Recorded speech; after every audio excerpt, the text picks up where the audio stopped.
Hi, everyone. In my birthday series, I rode the Southwest Chief, the Pacific Surfliner, and the Sunset Limited for a total of 80 hours on the rails. Now, if you're planning a long distance train trip, in this video, I'm going to be sharing some of my survival guides to help you with your next or perhaps your first train trip. The first survival guide is booking your train trip. So Amtrak uses dynamic pricing, which simply means the higher demand, the higher the pricing. The lower the demand, the lower the pricing. It's always good to try to book your trip at least a minimum of 3 to 4 months ahead of time, and to look at different days of the week. So if you're flexible to be able to leave maybe on a Tuesday or a Wednesday, that sometimes might be cheaper than if you waited to a Thursday or a Friday. Another thing that is important is, especially if you're going to make connecting trains, is to build yourself enough buffer in between those connections. Don't just give yourself an hour or two. Make sure you have several hours in between trains, and if that means having to stay the night in the connecting city, then do that, because trains do get delayed, whether it's because they're waiting on a freight train or there's other reasons.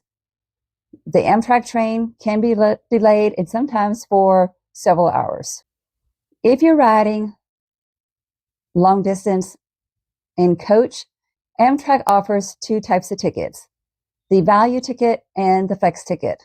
Now, the value ticket is the cheaper of the two, but if you have to cancel your trip, then you're going to be paying a 30% cancellation fee with the value ticket, whereas the flex ticket, you do not have a cancellation fee.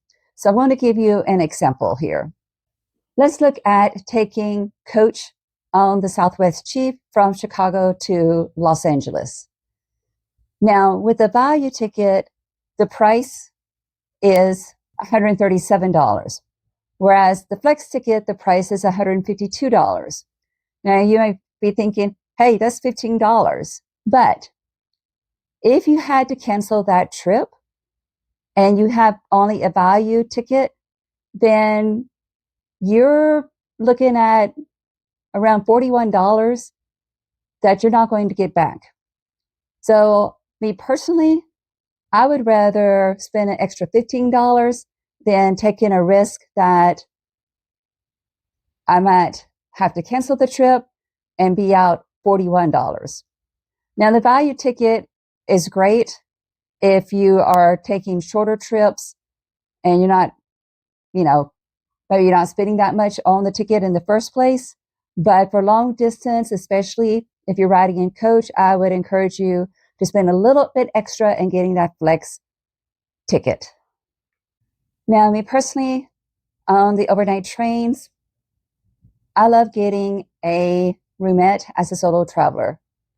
The bedrooms are nice because they have the ensuite bathroom and they are bigger. But to me, the difference in price just isn't worth it. Now, if you are traveling with a companion, then you may want to consider a bedroom. However, sometimes the prices may still even be high for 2 people to take a bedroom. What you can do instead is get 2 roomettes, 1 for each of you.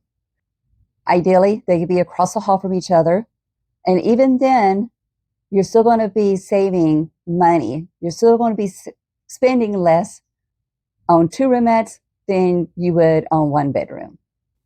So let me kind of show you what the math looks like on a roomette on the Southwest Chief compared to a bedroom.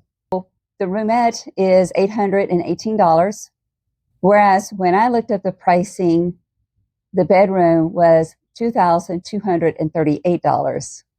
That's like 173% higher. Now, my second survival guide is to take advantage of the Amtrak stations. whether they're the big city hubs or even the small historical Amtrak stations, or even the basic functional Amtrak stations that are really just waiting rooms. Before you board or during a layover, take advantage of station amenities, especially the Metropolitan lounges, aka first class lounges. If you're a sleeper car passenger, lounge access is completely free on travel day. You get free Wi-Fi, snacks, drinks, priority boarding, and a secure bag storage so you can step out and explore the area. It's also the best time to maybe download some movies, catch up on emails, phone calls, text messages, etc. Because many trains don't have Wi-Fi, and those that do, the Wi-Fi can get spotty in those remote areas. If you're a coach passenger, you can still access the lounge. It will cost you about $35 a day, $50 in New York, but it may be worth it if you have a long wait time. Before you board, or now not every station has a lounge. In fact, plenty of Amtrak stations are basic functional spots with not much to see, but others, from major hubs to certain historic smaller stations, are architectural gems worth taking a few minutes to appreciate. One final crucial tip: stay alert to station announcements. Don't assume a delayed train will stay delayed. Trains can make up their time en route, so keep your eyes on the boards and listen to the announcements because you don't want to miss your ride. Now, survival guide number 3 is all about packing smart. Now that you've got your room and the station plan sorted, let's talk about getting packed for the trip itself. Many stations offer checked baggage. The best move for a solo traveler is to pack light, especially when you're living on the train for a few days. Trust me, nobody is watching what you're wearing. They're not tracking your wardrobe when you're on the train. No one will notice if the pants you wore boarding on Wednesday are the same ones you wear when you're transferring on Friday. I usually pack 2 to 3 pairs of pants and 4 or 5 shirts, using clothes that roll up or fold down into small sizes. As for footwear, keep it simple. One trusty pair of walking shoes for navigating the train, exploring stations, or doing mini city tours during layovers, plus a lightweight pair of shower shoes, in my opinion, is all that you need. Basically, for long-haul trains, comfort is king. That low maintenance mindset applies to your morning routine too.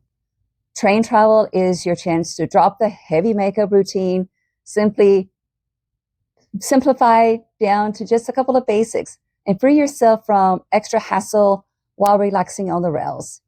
So before zipping up your bag, ask yourself, do I actually need this on the train? Or can I survive without it? Keep in mind that space inside a roomette is limited. On a Surfliner or a Viewliner, you have room under the seats for small bags. And the Viewliners are nice because they have an upper storage cubby that you can put a decent sized suitcase up there. If you're traveling solo in a roomette, the top bunk can also serve as an extra storage space. Now, if you bring a larger suitcase, leave it in the lower level luggage rack near the entryway and keep a small overnight bag in your room with your daily essentials. My 4th survival guide is getting to know your sleeper car attendant. Once you settle into your room, learn their name. Remember their name. They are there to help make your ride enjoyable. Your sleeper car attendant will set up your bed in the evenings, put it back in day mode in the mornings. They get up early to make sure there's coffee brewing. They'll bring you your meals if you don't want to go to the dining car. They make sure you get off at your stop, help with your luggage, and even adjust the car's temperature for you. I've had comments from some viewers that they don't believe in tipping on the train, which is fine. However, I feel that the person is doing a good job or went above and beyond, then I'm going to give him or her a tip. I may wait to the end of the ride and provide it all at once, or I may tip them throughout the ride. Part of building a rapport is respecting the attendant's time, especially at night. Amtrak enforces quiet hours starting around 10 p.m., and your attendant needs their rest also. Remember, they're on duty for middle of the night stops when passengers are boarding or deboarding. Unless it's a real emergency, try to get your bed turned down earlier in the evening and avoid pressing that call button unless it's an emergency. Even if you don't believe in tipping, be sure to acknowledge and thank them when they do something for you, because a little bit of kindness and consideration goes a long way. The fifth guide is to take advantage of being able to move about the train. Whether you're riding in coach or a sleeper car, sitting for long hours is difficult. But the great thing about riding a train is there are no fasten your seatbelt signs. So you can get up and out of your seat and walk around. Side note, they will make announcements if you need to be in your seat, for example, if the conductor is coming through to check tickets. When you have the opportunity, eat your meals in the dining car. Yes, it's communal seating, and you will most likely be eating with a stranger, but it's another way to get up out of your seat or your room and have a change of pace.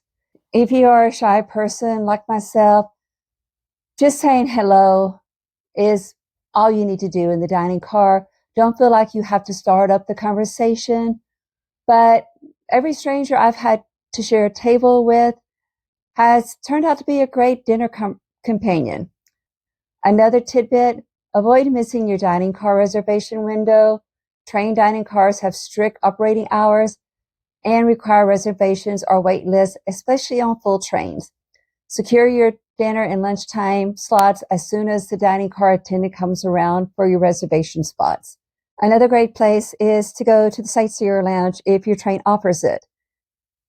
On the Surfliner, the Sightseer Lounge is on the top level, but if it's busy, another great place to go is the Cafe Car, which is on the lower level. It has, I think, 3 or 4 booths in it with outlets. And so that's another place you can just get out of your seat, get out of your room, go to a different area of the train, maybe do some reading there, play some solitaire, or just look out the window.